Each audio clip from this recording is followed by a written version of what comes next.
Hello, hello. How's everybody doing? Let's see here. Last time I talked to you, I was single. I am now married. Thank you very much. Had a hell of a wedding and a lot of fun, a lot of friends, and nothing traditional about the wedding whatsoever. We had commentary from the people watching the ceremony. We had commentary from the best man. Everybody's kind of heckling each other. It was a good time. It was one for the books. And then something happened that you've never ever heard before. I honeymooned in Arkansas. Yeah, you heard that right. So this is how it went down. Last year, my buddy sends me a 4th of July video, and he had spent all day wiring fireworks. And so he goes, I had a 30-minute show. And I said, you had a 30-minute fireworks show in your backyard? He goes, yep. I said, I'm coming to Arkansas for the 4th. Well, it just so happened that our wedding happened to be the week before. And so I looked at my wife and I said, Jeannie, what do you want to do? And she goes, oh, we made a deal. We're going to Arkansas. So the whole joke throughout the last 2 months is we're honeymooning in Arkansas. But we went out there. We had a blast. We rented a boat for one day, jumped off some cliffs. I think the highest cliff was 35 feet. We wrestled, we played football. And the only thing that took me out, and you can see it right here on the side of my arm, it's healing right now, is a slide. Now, I went down a 6-foot plastic slide and my arm caught and it gave me a rug burn all the way down. So there's the joys of getting old. You can still play football, but don't go down a slide. I don't know. But fun, all in fun. But while I was at the wedding, I got to get reacquainted with somebody that I love what she does. She's a natural. She has the understanding of put in the work, put in the effort, and the success is going to come. It's not something where I worked for 5 minutes, so where's all my money? And I begged her to come back on the show, and she said, yes, I will gladly be a part of this. So Krista Graham, thank you very much for being on the podcast and being here. Thank you so much for having me. So you are in the realtor world, real estate, everything. And residential and anything else is just residential right now, or? My business partner is a developer and commercial as well. I mainly focus on residential. Okay. But the commercial side's there as well. And correct, yeah. You have those avenues if need be to work through that. Absolutely. I love it. So I met you, I want to say 7 or 8 years ago through Jeannie, and you guys were looking for a house for her to purchase and kind of, poking and prodding and seeing what she could do and what she can figure out. And what always amazed me is every day you had a couple new listings that you'd always send her. And then right after you sent them to her, she would go, not for this reason, yes for this reason, no for this reason. You said, no problem. And the next week you had funneled that filter down to exactly what she was after, to the point it was almost a home run. Every house was like, this could work. Oh, this could work. This could work. And I'm not going to lie, your world of real estate and realtors, it's something to be desired. There's not a lot of good ones out there. And so, agreed. And so when you find one that shines, you grab them, you hold them tight. You're like, you're my realtor. There's nothing else here because it's so well. Talk to me about your world and your industry here in real estate. Yes. Well, again, everybody's going to have their opinion on real estate. I'm sure everybody has a good story about a realtor as much as they have a unfortunate negative story. And then that was kind of one of the reasons I got into it. Is people say you usually get into it because of one of two reasons. You either had a wonderful experience with somebody who made you want to get into it, or you had a terrible experience and realized that, hey, I think I can do this better. So for me, luckily, my husband and I purchased our first house back in 2012, and our agent was wonderful. And I had already been interested in real estate, having a background. My dad was a general contractor.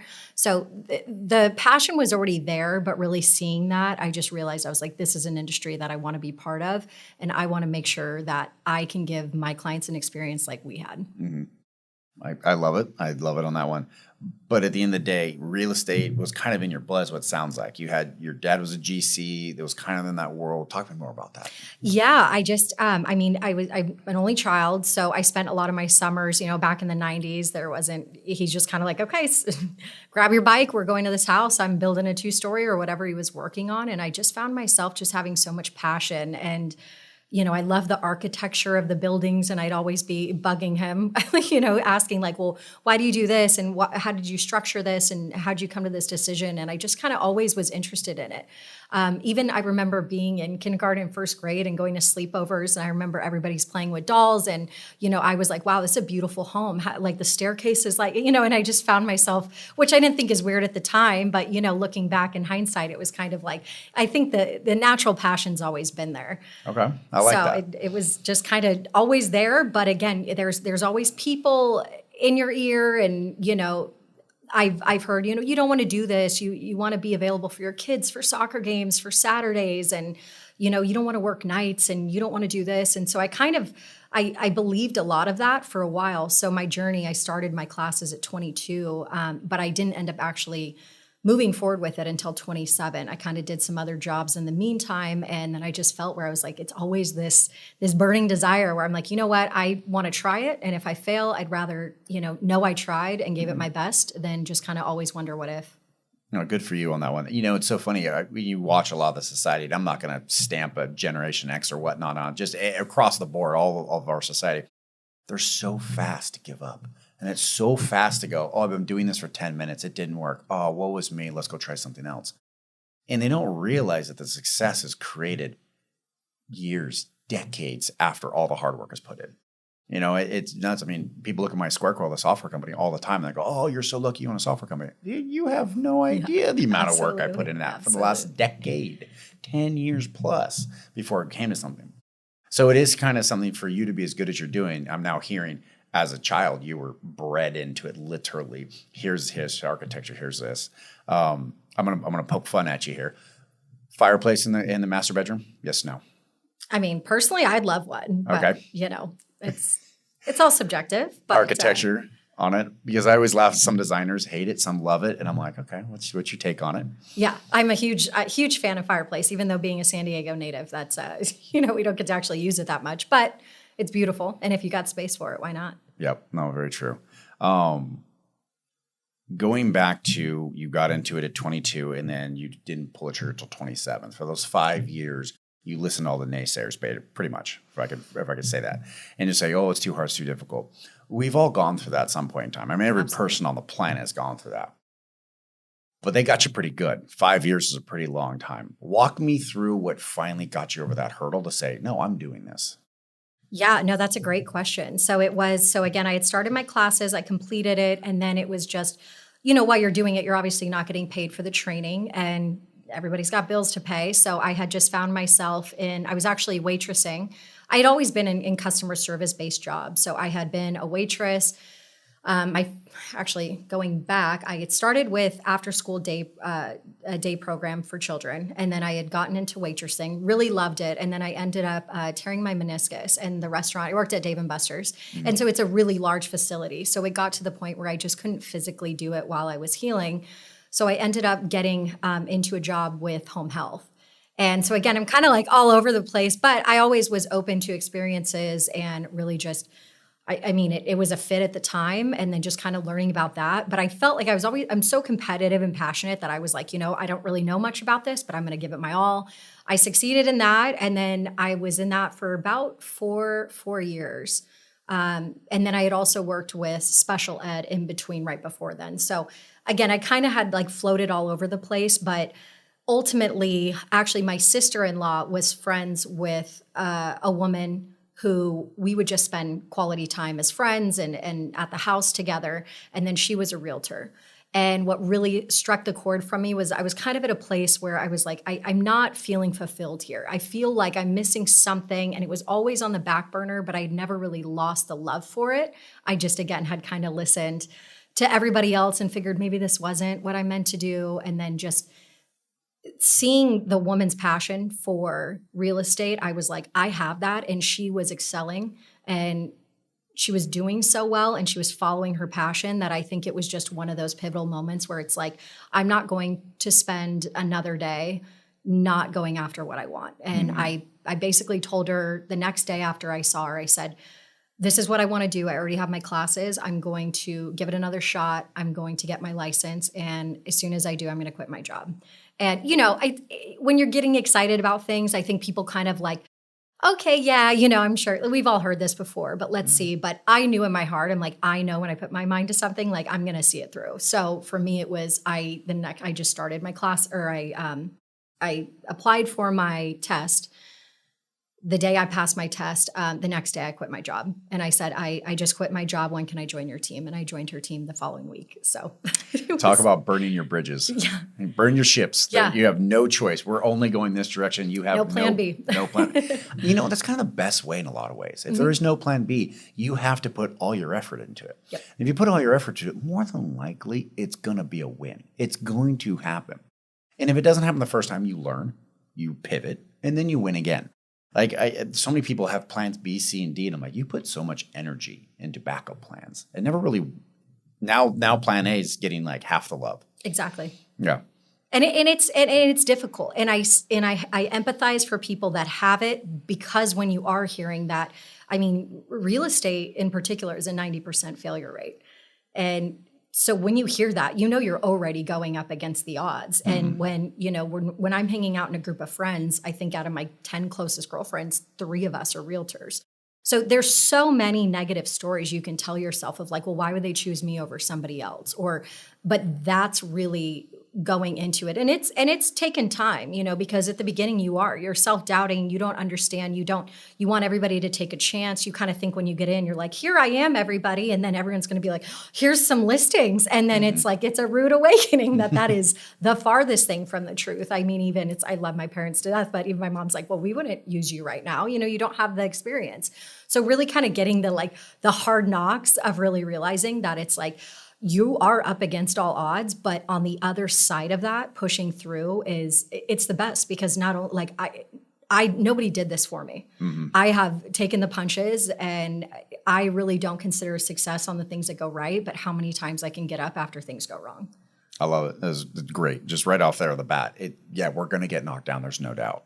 Walk me through how'd you get your first listing? Do you remember? Yes. So my first listing, this was about 8 years ago. It was a friend's parents. So they said, hey, we're looking to sell. We've been in our place for about 20 to 25 years. And they said, we're looking to purchase, and they were in San Carlos, and then they were moving to Ramona. So I got an opportunity. The house was less than ideal. It needed a lot of upgrades, a lot of things that were done kind of, on their own, not permitted, so again, I'm walking into something I was so appreciative, and I knew that I had the work ethic. And then it was definitely challenging. It was definitely challenging, I'll say that. But what I did too is just trying to pivot. And again, it's the school of hard knocks. So when I realized that, I was like, okay, there are things that I don't know. This is kind of a little bit more outside my scope.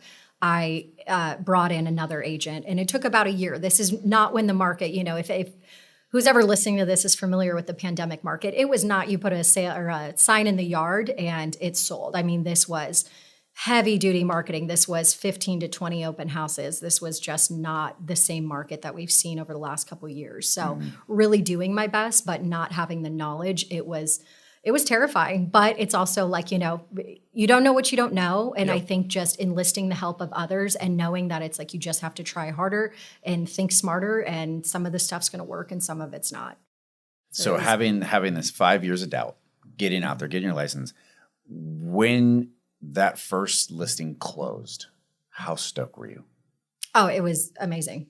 I mean, you feel like it's like, okay, because it's hard when you don't see something come to fruition and you're like, did I? And then again, it's all those doubts. They play. I mean, still, even to this day, 8 years in, those doubts still pop up.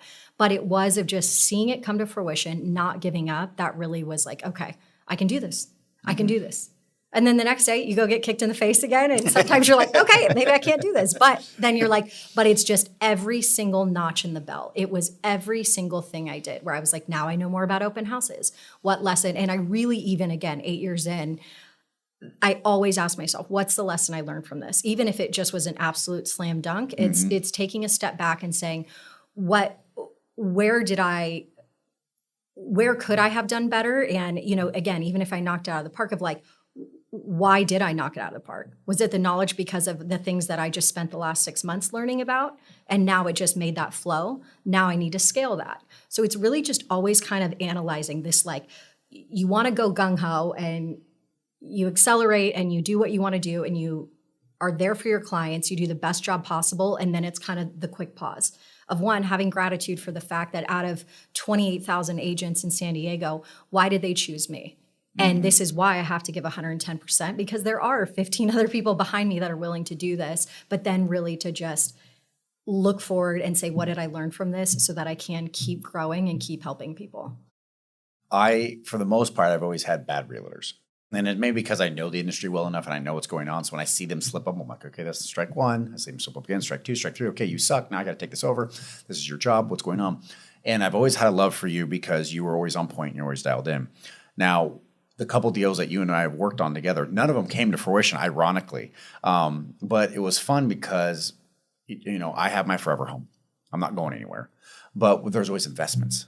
And it's so neat because for the most part, that's people's goal. That's people's end goal. I get a job, I get my house, and then I get enough money and I get rental incomes. And now something's appreciating asset while it's paying me. This is the holy grail of winning in life. And you're on the inside. You get to see this day in and day out. What's the difference between people that are buying their primary residence for people that are buying investments? Great question. I think it really just comes down to, with a residential sale, when you're thinking about bringing your family into something, or this is the first, and you just spent the last 5 years saving up to get into a house, it's just going to be a lot more emotional. And that is something that I really I prefer residential for that reason, is because I understand the emotional side of it, where, again, my business partner is a developer. It's just a lot less emotion.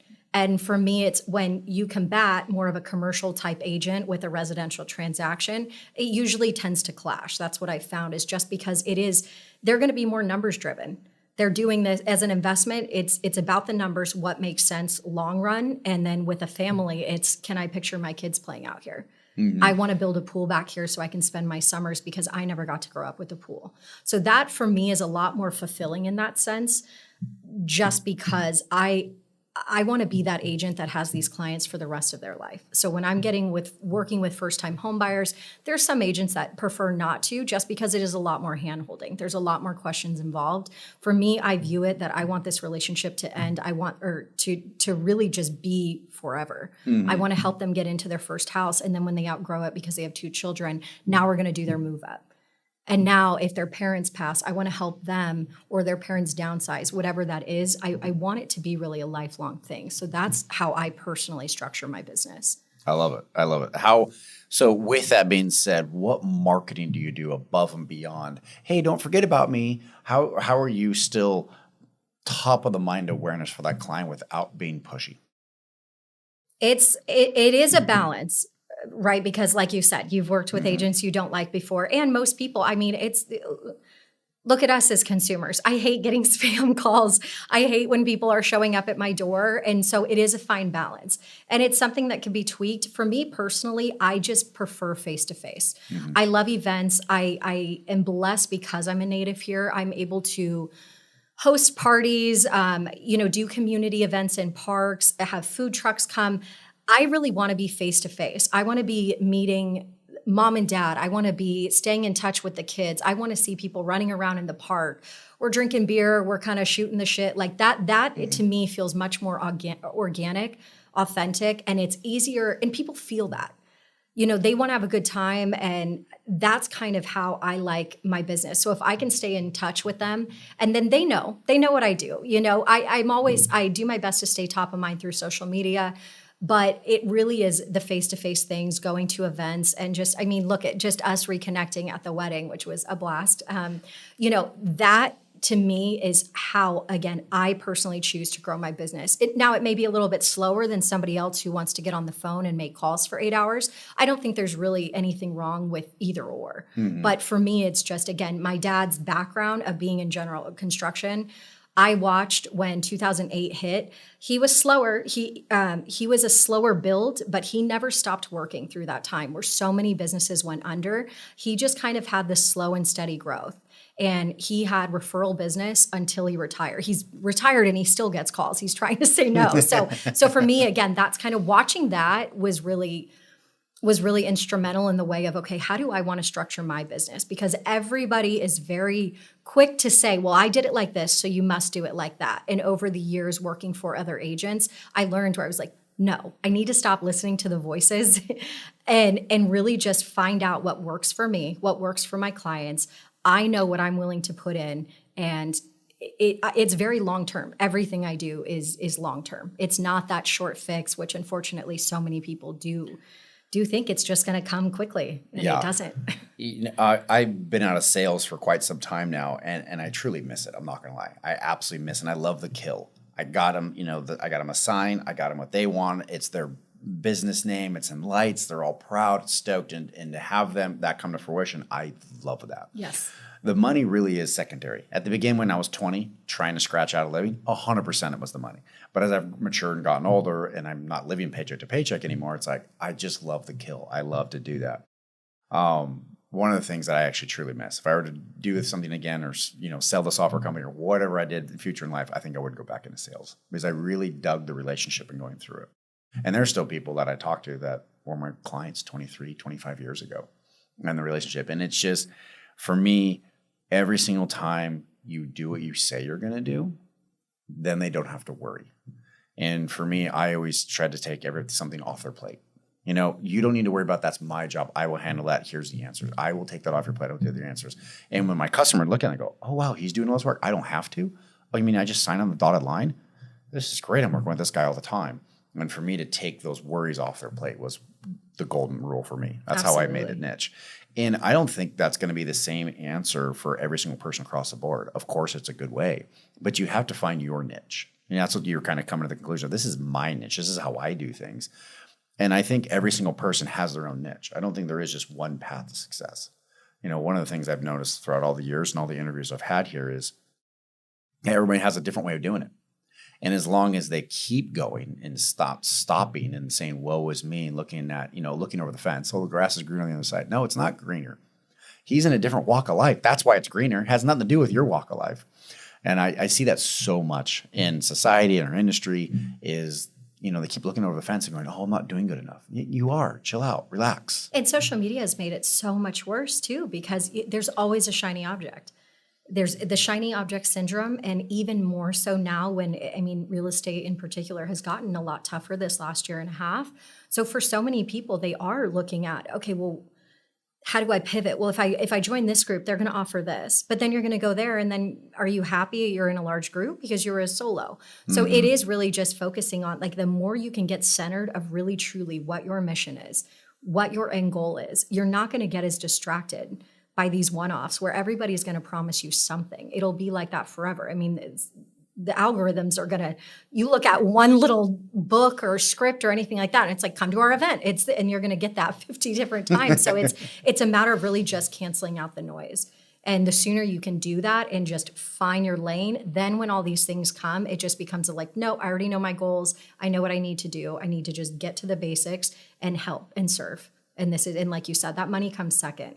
I can't tell you how many agents I talk to that are like, I can't wait to be a millionaire, and I'm going to drive a Rolls Royce and this and that, where it's like, you want to support them, and you're like, hey, whatever gets you out of bed and keeps that motivation going. However, you're missing the mark. When you serve people, when you learn the material, then you're able to serve.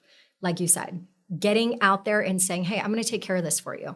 Hey, I can anticipate they're going to have a question, so I'm going to give them a booklet of saying, hey, when you have a question, here's that. So because how many times I have clients call and say, this is a stupid question. I'm like, don't feel bad. You've never done this. The expectation is not for you to know everything. That's why you have me. Mm-hmm. And so really just being able to accompany them, serve them, and have it be a good experience where you're taking things off their plate, where at the end they're like, I don't know how we did this without you. Then the money comes. Mm-hmm. Oh yeah, no, it's going to flow in droves. Absolutely.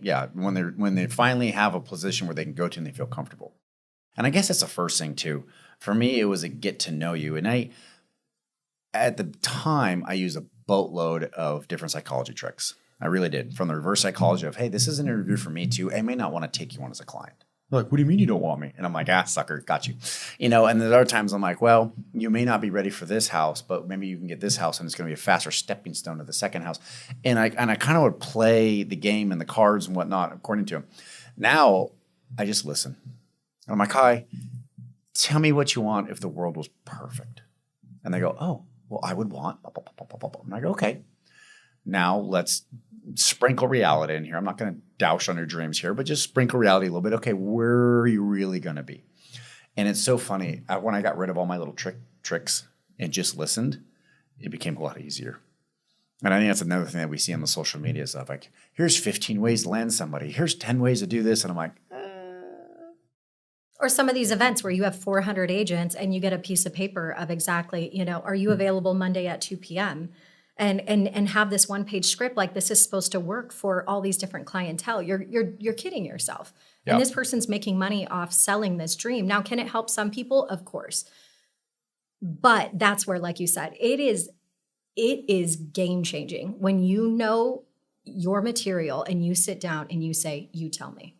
Oh, you're trying to downsize. Oh, you have this going on and this going on and this going on. Now I can problem solve off your specific situation versus just trying to like, okay, what did that script say? What did that script say? People feel it. People aren't stupid. Yep. And that is just where so many of these agents are like, well, I'm doing the script. I'm calling these people. I'm one of 50 agents they just called. To me, I'm like, I'm not trying to just be in the same pond as everybody else. I'm going to sit here and try and go the opposite direction and be different and show them where it's like, no, I did listen to you. I did listen that your favorite candy bar is Butterfinger. So at closing, that's going to be in a basket for you because it's, or you're so excited that you have a pool at your new condo. Your kid's getting towels and we're going to do some fun stuff because it's the personal part of it. That's my favorite. I just love houses as well. And then I know how to run a business. And so that structured and that time management, that all comes with time, but it still is a personal business. And you are dealing with the biggest transaction of people's lives. Very much so. So to think you're just going to come in and say, hi, let me sell your house and I'm going to get a $20,000 paycheck and then you're just not going to talk to anybody. Realistically, how successful do you think you're going to be long-term? Yeah, no, they're going to be shot. That's what's going to happen. Over time, they're going to fail. They're going to go by the brace side and nothing's going to happen. We bought this commercial property, was $2.4 million. We did $850,000 worth of TIs. And at the same time, we bought a 45-door apartment complex in West Virginia. The West Virginia one was more expensive than this one. And I barely talked to anybody because I went through a property manager that put the whole deal together. Okay. And I just wrote a check and said, here you go. And she says, cool, you own this apartment complex. And I said, great. Meanwhile, this one that I'm living in had all the emotional baggage, problems. I'm going to be here. What about this building with this one? And I just wrote to them. I said, what's the vacancy rate? And they're like, oh, you're 82%, people are in it. And you have a, 18% vacancy rate. I'm like, oh, okay, thank you. I don't even look at it. And I start laughing at that. And as you're talking now, I'm laughing over emotional when you're there, numbers when it's not. And it really is a big line. So it's a big defining line. Absolutely. And then look, if you moved your whole family into that apartment building, do you feel like you would have spent a little more time? Like 100%. Where are the schools? What's around us? Yeah. But if it's just strictly a financial thing, which again, there's nothing wrong with that. That's my goal has been investing, and my husband and I own a couple doors, and it is true where it's like, okay, I'm able to kind of shut that off, and now it's like we're doing this for a purpose. This is all financial, and the numbers have to make sense. We're putting our risk in that, and so we want to see the residual income from that. But otherwise, then and that's a balance too of just turning it off, but then also being very, very empathetic to other people who are struggling. I talk people off a ledge every single day. I mean, it's part of it, During your real estate classes, you become a shrink. Yeah. Oh, among many other things. But yeah, I've been a gardener. It's just like, you name it. But you do what you have to do to get the job done. And that's a part of it I also think people don't understand is we live in this world where we're kind of used to being told what to do and our next move and our next thought and all these things being kind of driven into us where it does take effort and time to really like, no, I'm going to think outside the box. I'm going to be creative. And it's a challenge for a lot of people to switch into that, especially, I've had 8 to 5 jobs. And so it is when you get into this where you're like, okay, so someone tell me what to do. And then they're like, well, you have to kind of create this and wake up every day. And you mentioning the kill. I mean, you wake up every day and it's a hunt. Every single day it's a hunt. You get a deal and it closes in 30 days, you're unemployed again on day 31. So it is you wake up and it is a matter, and it's important to get aligned with good people too, because it does become very overwhelming. And that's personally why I feel the success or the failure rate is what it is because they're either not aligning themselves, they're with a right team lead, or they're looking at shiny objects where they're like, okay, well, I went here, but now somebody's promising this, where it's like, no, you have to just dig your feet in and really do your best to align with somebody that's going to have your best interest at heart. There's so much to uncover there. I'm trying to not turn this into a 5-hour podcast. I know, and I'm good at rambling. So yeah, that's a good. I love it because it's it's a big part of it. Not only is it a big part of it, but throughout all of this, we keep hearing the underlying: do what you say you're going to do, get it done when you say you're going to do it. And I always laugh. I just had this conversation with my son, and I said, "Hey, under promise and over deliver." He goes, "What does that mean?" And I said, "Okay, fair question. You're still a teenager." And I said, "You're the one that's going to put a noose around your neck. Nobody else does that. They're literally going to say, 'When can I expect this?' That you can say 2 weeks. Now that noose is 2 weeks long. You can say in the next 8 hours. Now you have an 8-hour noose around your neck. It's up to you." And it blows my mind in every industry known to man how many times people shoot themselves in the foot and overpromise. We see it all the time. Yeah, it just no matter what they have ultimate control. They have 100% control of this, and yet they put their head right into the noose and say, "I will do it," and the neck's going to snap. Game over. You shot yourself in the foot. You killed yourself when you didn't have to. And so with that in the real estate world, especially with being such a slow burn, you want to pack a gum. What do? You go to the store, you buy a pack of gum. That whole transaction lasted 30 seconds, maybe a minute tops. With real estate, 45, 60, 90 days. You're with them for the long haul. During that time, what are some of the tricks that you do to make sure that they're still engaged? They haven't lost it. They haven't gone away. How are you keeping them engaged in not such a manner where they get tired or they get overstimulated? I do my best at the beginning to really lay out as much as possible of what they can anticipate. And depending on what the market is, like let's take the pandemic, for example, things were flying off the shelf. So really diving in deep and understanding your market is crucial, because I'm able to say where somebody's like, yeah, we're kind of serious, but we just kind of want to see. And I'm like, okay, I appreciate that. I respect that. It's not the market for you right now, because right now we're looking at about an average day of 3 days on the market. So if we see something, you guys we have to be at 110 miles an hour right now. And it's unfortunate. I know it's not the easiest, but I want to set you guys up for success. And so if that's the case where it's, if a house goes on the market, you like it, I say we work as a team. You see it, and if I'm out doing showings and I don't see it, text me, Krista, let's go check this out. I'm going to make myself as available as possible, because we need to basically see it that day, make a decision, write an offer the next day. And some people will. It scares them, and it's like, that's okay. This is the current market we're in right now. You guys ultimately will make that decision, but this is where we're at. Versus now a market like actually today, now we're seeing high prices. We have about a 7% interest rate, and there is a little bit more wiggle room. Our days on market are a little bit higher. And so that is kind of like, okay, well, now we can, breathe a little bit easier. But, you have high prices and high rates. So now the focus is like, are you okay with that payment? And then let's say that they just see houses over the next couple months. I do that search, and then I always will do my best to like, okay, hey, let's regroup. Or if they say, hey, I absolutely need a pool, and then the next 4 houses they send me don't have a pool, that's kind of where it's not being super pushy, but if then they kind of are like, well, it doesn't have a pool, where it's like, okay, let's regroup. It sounds like we're getting kind of off track here, because I want to make sure, just like you mentioned, the funnel is that we're working towards a goal, because people do get burnout. It's, if you've seen 20 houses and nothing seems like a fit, and it's, it's hot outside and it's expensive, and I just don't know if it's for us. And these are very, very normal conversations. So it's really just keeping them engaged. I'm their cheerleader, and it's regrouping of, hey, we've seen 10. So it seems like, something's off. Are you open to condos? Maybe should we open up the range a little bit more and try some different areas? Have you guys considered this? Do we have different options with your financing? Maybe we can squeeze money. Can you get a gift from grandpa who's loaded in another state who wants to help out? It's really just trying to be as creative as possible and keep them engaged. And sometimes they do. They're like, you know what, this is too much. And it's really just asking the right questions to figure out what their end goal is. If it's, if they can afford a $4,000 mortgage and everything you're looking at is $5,500 and their rent is $2,000 and they're sitting pretty, maybe it's not the right time. And that's where some of these realtors really get a bad rep, because they'll be, oh no, they're after that money. So no, you don't want to rent. You don't want to rent.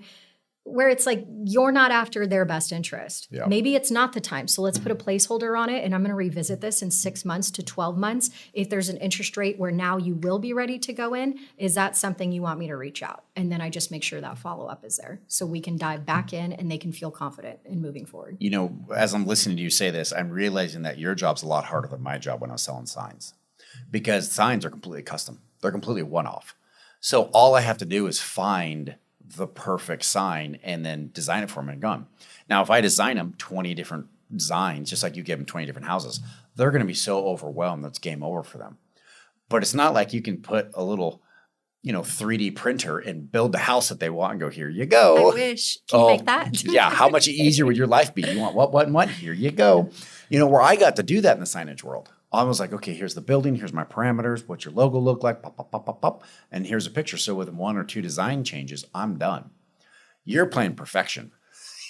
You got all your little shapes, and you're trying to put them right in a little hole in the given amount of time period. That's a lot harder. The more I'm listening to you, I'm like, God, real estate's a little harder than it was selling signs. And you got to manage expectations, because you want to be a cheerleader, but also there's plenty of people that are unrealistic with what they want. Mm-hmm. And it's not that it's wrong or right. It's just,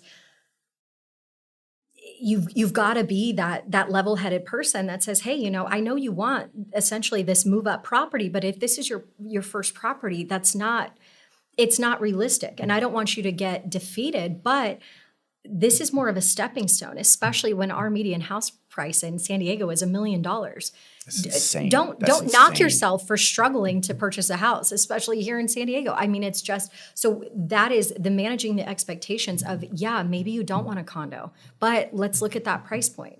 If that fits, that works, that payment is okay, and maybe that's okay. Maybe this is a 2 to 5 year plan. And then always, the market fluctuates, but San Diego, historically, we're always going up. If you look at the prices in the 90s and everyone's like, well, it was on 15% interest rate. Okay, well, the median house price was also like $160,000. So there is so much opportunity here if people are willing to go out on a ledge, but it is difficult. It is not an easy thing. So that's where, again, it's just managing those expectations and being real. When I was newer, I was so scared of losing the deal that I just was like, yeah, no problem. Yeah, okay. And then over time, I learned that doesn't help anybody because we're wasting time. And when you become very conscious of your time and your business and scaling, it becomes of like, maybe this isn't a fit. So let's really regroup again. And that's why I do that, because it shows me that, okay, are they open-minded to change? And if this is what I want and this is the only thing, then it's like, okay, I know where they stand and I still will do everything I can to help them, but it may be a fit, it may not. They may have to, again, put a placeholder on it and come back to it. One of my tactics that I love to do was to tell the client no. They didn't need a sign. They're like, well, I want to spend money. I'm like, you don't need a sign. It's not going to bring any value to your bottom line. They're like, what? And now all of a sudden I was not an adversary, but I was on their same team. And so if you're like, you don't really need this house, just for why? Keeping up with the Joneses, what's going on? Anytime I could say no, oh man, now we're on the same team. And it really made my life a lot easier for the rest of the sale. Because then they dig deep and they go, no, but I want it because I want the school district. And then it's like, okay. My kids go to private. I don't have to worry about the school system. I'm driving to wherever I want them to go. I don't need to worry about that. There's different avenues too, what they think about.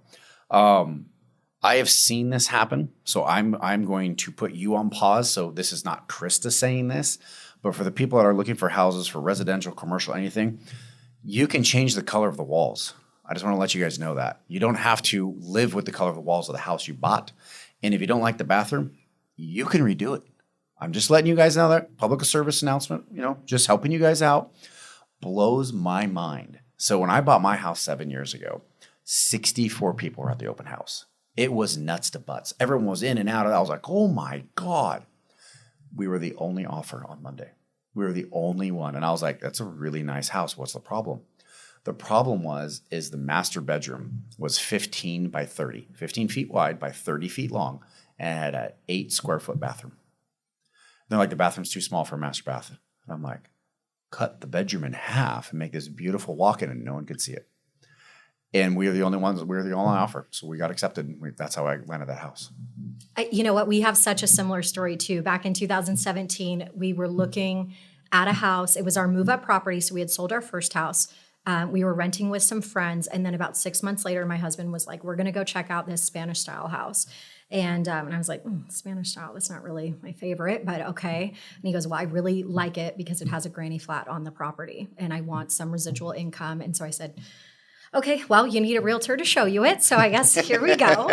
And it was in an area we really hadn't even considered before. But so I'm kind of like, okay, I'm going to try and, poke holes in this and whatever. And Sure. So we get there and I'm like, oh my God, I'm in love with this place. And I'm like, okay, well, I guess we're living here now. And there was no offers. It had a granny flat. And then the price point, it was still scary for us. It's scary for everyone the day you buy. And so it was kind of like, okay, let's do this. And it actually, the biggest thing, it's, I believe, so the main house is a little over 2,600 square feet. It was the same thing. Our master is big. The master bath is tiny.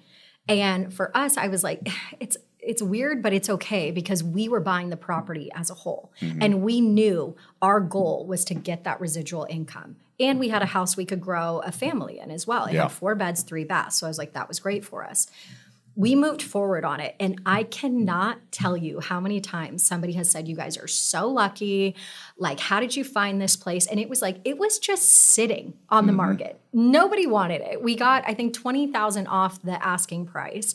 And it was like knowing when to move forward is crucial. And it is. And I know it's common, but when people say like, you're so lucky, it's like, it was terrifying back then just because the dollar amount has changed over the last 7 years. Yeah. It still was terrifying, but we made the move because we knew what our end goal was and we weren't as scared to pull the trigger when the time came. And it was on a busy road. So between certain things where I was like, I know this is less appealing to other people. Now, is it great hearing road noise? No, but I have 55% equity in my property already. So it's like, yeah, you can kind of weigh out those things. So 100%. I'll personally always just tell clients, like, we want to focus on the things you cannot change. Mm-hmm. Does it have a view? Is it in the school district you need? Things like that. Like, is it on a road? These are things that we cannot change. But thank you for the PSA because it is. And you're so emotionally connected. And that's where it is like, oh my God, I hate the color red. The living room's red. And it's like, that is the least of the concern. That's $100 in 6 hours of your time. Yeah, you're in a school district you love. You have all the bedrooms and baths, and there's an opportunity for you to make something of this. We don't want to get caught in the weeds, but that is where that management comes from, and it works. And then there are some people that are very stuck in their ways, and they're like, "This isn't for us," and then it's like, okay. I just giggle over that. I've never heard so many silly comments. I'm not going to buy this house. I don't like the toilet. That's a $300 change. The paint on the walls. It blows my mind. I don't know if you ever saw our house on day one when we bought it. But over half the property was undeveloped. And no, I didn't. Yeah, when I got there, actually like 60% was undeveloped. So this house has been there for over 50 years on an acre of land, and it was still completely native soil, native land, native bushes. And I'm like, really? This thing's a gem. And I'd say 85% of the vision of what the house is today.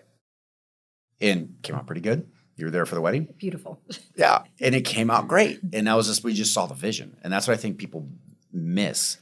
And that's one of the things that I was excited to have you come on the podcast for, because in the end, you see the vision of what they need to. In the signage world, we see the vision of what happens. Software world, we see the vision of what it could be. And everybody needs to stop taking it for face value. It's this or nothing. It's the foundation. That's all it is. It's the bare bones. It's the framing. Past that, you can do whatever you want with it and make it epic. I've seen so many people, they look at it, what they, and they go, oh, it's this or nothing. And it's not that case. And in the meantime, now you've missed an opportunity where now you could potentially have $300,000 to $400,000 in equity if you could have looked past that. And it's challenging for me. I think that's actually one of the more challenging parts for me because I've been on the other side of it where we're terrified of the mortgage or it's too many updates or things like that I've been on the other side. I've walked through that and I empathize because I understand how scary it is in the moment. But coming out on the other side of it and being like, now all those updates were done over the last 7 years, I was able to just plug away and save up and kind of do these projects. And now I have equity and now I'm in a place where I'm not worried if a landlord's going to come tell me tomorrow that I have to uproot my whole family because I'm in a rental or just be struggling where it's like, oh my gosh, rates are this and mortgage prices are this and we've got to sell this.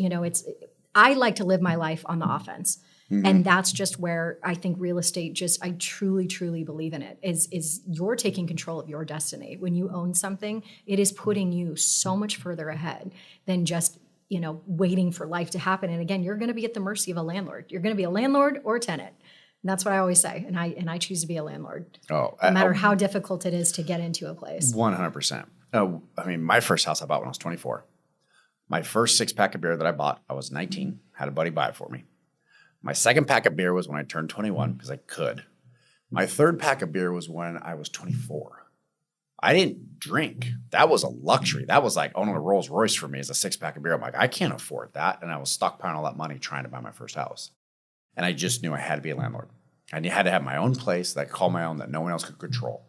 And that was like my first thing. And then thank God, because I bought my first condo and it was $210,000 for an 800 square foot condo. And I remember I did the math and I had like $20 extra, my monthly strokes. Oh, I had nothing. Like we were clipping coupons. I cannot believe the bank loaned us the money, to be dead honest with you. It was back then when they were giving arm loans. I was going to say, is that 2007 sounds like? 2004. Okay. It was 2004. So pretty much they were just giving loans away whenever. I was looking at the paperwork. I'm like, I would not give me a loan. I think I'm going to fail. They've tightened it up if anyone's trying to get away with that. Yeah, right. And it was the best thing I ever did. That literally launched me to my second home, my third home, my fourth home, and now my rentals just off of that move. Biting the bullet and do it. But it's so much easier to look at your 24 or 34 unit? 46. 46 unit. Mm-hmm. And say, that was really like, wow, he's lucky. When all of the niches in the belt were done prior to. Yes. And that's just really what I do my best on educating people is you are not running. You're not going to start running. You have to learn to walk first. Yes. You've got to kind of like, our first house, we bought it for it was in 2012. We bought it for $295,000. It was a 3-bed, 2-bath. And we had roommates the entire time we lived there. Is that ideal? Absolutely not. They were our good friends and it worked out, but it helped us because it was the same thing of like, this is what our goal is. And we're going to fill up those rooms and, just live with it. And we did that. And we got 50% equity in there. We had a number where we're like, if we could sell for this amount, we're going to sell. We got that we saw it. And then we're like, okay, we're selling, got that, rented. And then again, took another huge leap. We're terrified. The first couple months, it was like, we didn't have the granny flat rented out. There were some updates that did need to be done around the property. Putting stuff on credit cards. Even my mom's like, what did you do? You're like way over your head. And I'm like, oh my God, what did we just do? And now again, 7 years in, we now have, 2 rental properties, most of our mortgages being offset. And this is giving us the opportunity to save for apartment buildings and things like that to help. So that when we do have children, that's a goal of mine, is using this staircase and all these decisions so that when we do have children, I can really spend as much time as possible with them. That's, our personal goal. And I have to say this, and I already know the answer, but I'm going to say this out loud so the rest of us can hear. Would I have taken a picture of me clipping coupons to put on social media? Absolutely not. Would you have put on social media, here are my roommates so I can make the rent? We wouldn't have put that on social media. We would have posted a picture of us going to the beach. We would have posted something else, but you wouldn't have posted all the struggles it gets to say, hi, I'm successful now. They don't show the struggles. Absolutely. I really wish that when I see these people and they're sitting on a Lamborghini like, oh, I've made it. I'm like, okay, how rough was it? One of the pictures I love about Elon Musk was he was sitting in a repair yard at a salvage yard, pulling parts out of a BMW to fix his window so it would roll up and down again. There's a picture of him taking his BMW apart and he goes, you just see the look in his face. He goes, I don't have the money for this, so I'm in a salvage yard fixing this. And it's what it takes, the delayed gratification. And I that's one of the things that if anybody takes anything away from this podcast, the grind is going to be worth it. I promise you. Don't give up too early. I mean, I remember year 5 and 6 of Square Coil. I can't tell you how many times I was going to close the doors, close them up. I was just like, this is never going to happen. This is never going to take off. This is ridiculous. I'm beating my head against the wall. And all that doubt came into her. And it's a multi-million-dollar company now. And it's cruising on its own. And it's just something that people forget. They forget those reasons of why it takes that grind. And you owe it to yourself to see it through, because now you're able to hire people so that they can put food on the table. And if you're creative and you have a dream and you have a passion for something, you just have to cancel out the noise and just know that on the other side of it, there is going to be challenges. That's how you get through it. You have to fail fast. Fail fast, figure out what you've done, turn around and keep at it. And there's days where, there's days it even takes out of me where I'm like, okay, I need a mental health day. I need to just go drive down by the beach or, grab a drink with a girlfriend and just kind of vent and do my thing. But it's like, okay, the next day, get back up. It's funny. That's what I've had a couple podcasts on this count. Your accountability partner. And sometimes it's your spouse. Sometimes it's not. That's fine. I'm not getting into that world. But you have to have an accountability partner that you can A, vent to, and B, take criticism from and say, how am I going? How am I changing? And those accountability partners are worth their weight in gold. I have my buddy, Andy. You guys just listened to him last week talking finance. I talk to that man every single day. And I share my failures. I share my wins. And he does the same thing. And then on the failures, we talk it through and go, okay, what'd you do? I already know the answer. I screwed up. I zigged when I should zag. Okay, well, all right, good. Or he goes, I have no idea why I screwed up. I mean, I did that last week. I forget the reason why. A client got mad at me and I couldn't figure out why, because I was doing all the best things. I was giving him the best advice, helping him through it. And I didn't understand what was wrong. And at the end of the day, he goes, did you listen? I said, no, they told me the problem in the email. He goes, but did you listen when they picked up the phone? I was like, no, because we had crossed that bridge. He goes, yeah, they wanted to vent again. They wanted you to feel the pain again. And I was like, that's where I screwed up. And so having that accountability partner when you do get your butt kicked on a serious notion is to talk to somebody about it and say, hey, help me here. What happened? And we're so in our heads that when you hear it from somebody else, I had a mentor and he is absolutely wonderful. I'm still friends with him to this day, but I really looked up to him. Well, him and I have very similar personalities and we're just chatty. So he would tell me, and he had more business. I remember this was a couple years ago where he had a listing he was going after. He was so excited for it. And then he was like, I didn't get it. And I thought I had it in the bag and I'm so confused. And so he's like, I called and I said, what did I do wrong? Why did you go with somebody else? And they said, you didn't listen. You interrupted my wife 3 separate times. You weren't listening to what we were really wanting. He goes, I was okay with you, but but he's like, I felt that you were not respecting my wife in that moment because she was trying to tell you something and you just couldn't listen. And you could see how deflated he was, but even having an accountability partner in that sense where it was like, I didn't have to go through that pain, but it also was like, he's been there, done that. And I just watched him lose and I'm very similar to him. So how can I remember I need to say what I need to say and I need to shut up. And that's the beauty of having people that have, are further ahead in their business. Link up with those people, do anything you can because they're going to help you kind of navigate past some of these mistakes and everybody makes them. So it's just, if you're with these right people or you have an accountability that's like, you already know. And it's just either solidifying the fact that it's like, no, I already know what I need to do. I already know what the right thing is. I need to get up and do X, Y, and Z. I'm not here to feel bad for myself. I know I am doing this. And also the other note of it is gratitude. I mean, to really be we get to be in these beautiful spaces and meet all these very intelligent people and learn and thrive. And as entrepreneurs, I mean, there's nothing worse personally for me than just sitting, listening to somebody tell me what to do. It drives me nuts. I have been that way my whole life. I don't like to be micromanaged. I was always in trouble for talking in school. I just wanted to be creative and I wanted to do what I wanted to do. And when you really listen to that, it's putting yourself in a place where you have like-minded people. Because when I'm talking to a bunch of people that absolutely love the 8 to 5, they love the structure, of course they're going to have negative things to say. We don't think the same.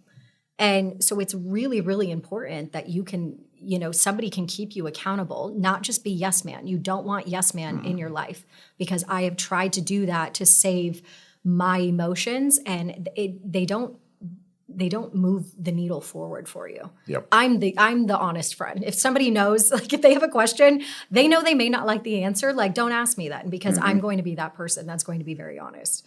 So it's helped me, but really just being around people who are just going to encourage you or say, you're better than that. I know you're frustrated right now, but there's no reason for you to give up. Remember why you started this. You're passionate and you have every reason to keep moving forward. I love it. Absolutely love it. Well, it has been an absolute honor talking with you. This has been a blast.